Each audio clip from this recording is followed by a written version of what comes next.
23 June আন্তর্জাতিক Olympic দিবস উপলক্ষে সিদ্ধ জেলা ক্রীড়া সংস্থার উদ্যোগে তুলসী দাস বণিক কনফারেন্স হলে এক মনোজ্ঞ আলোচনা সভা অনুষ্ঠান আয়োজন করা হয়। অনুষ্ঠানে সংস্থার সভাপতি দেবব্রত দত্ত, সম্পাদক দেবাশিস সোম, বরাক উপত্যকা ক্রীড়া সামাজিক সংস্থার বিশিষ্ট জনেরা এবং জেলা ক্রীড়া সংস্থার উন্নয়ন প্রমুখ কর্মকর্তারা উপস্থিত ছিলেন। এদিন বাক্সের উপদেষ্টা শ্রী হিতব্রত দত্ত মহোদয়কে ক্রীড়া জীবনের প্রচার প্রসার এবং কর্মকাণ্ডে বিশেষ অবদানের জন্য উত্তরীয় ও মেমোটো প্রদান করে সম্মানিত করা হয়।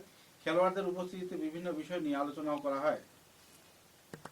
দেবাশিস মহাশয়, জেলা ক্রীড়া সংস্থার মাইনর বিভাগের সম্পাদক সত্যজিৎ দাস,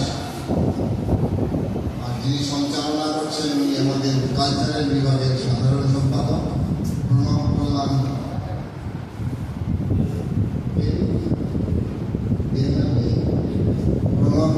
দেব, সুইমিং সেক্রেটারি রয়েছেন সুখেন সরকার, ভারপ্রাপ্ত গ্রাউন্ড সচিব রয়েছেন রাজু আজম, জেলা ক্রীড়া সংস্থার অন্যান্য কর্মকর্তারা, সাংবাদিক বন্ধুরা এবং খেলোয়াড় ভাই বোনেরা।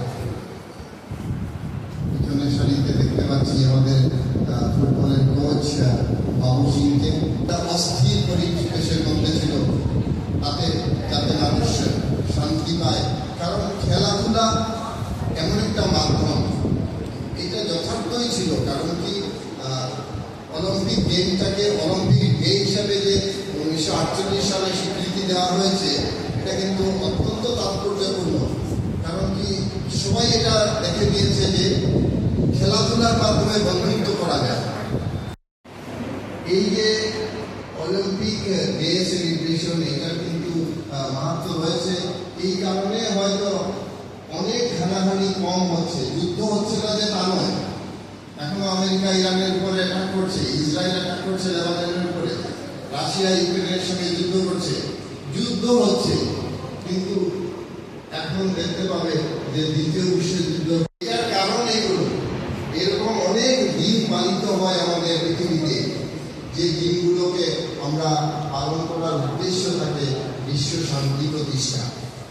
এবং এই বিশ্ব শান্তির বার্তা নিয়ে অলিম্পিকের মশালে দেখবে 5টি মহাদেশের ছবি থাকে। এই অলিম্পিকের মশালের মধ্যে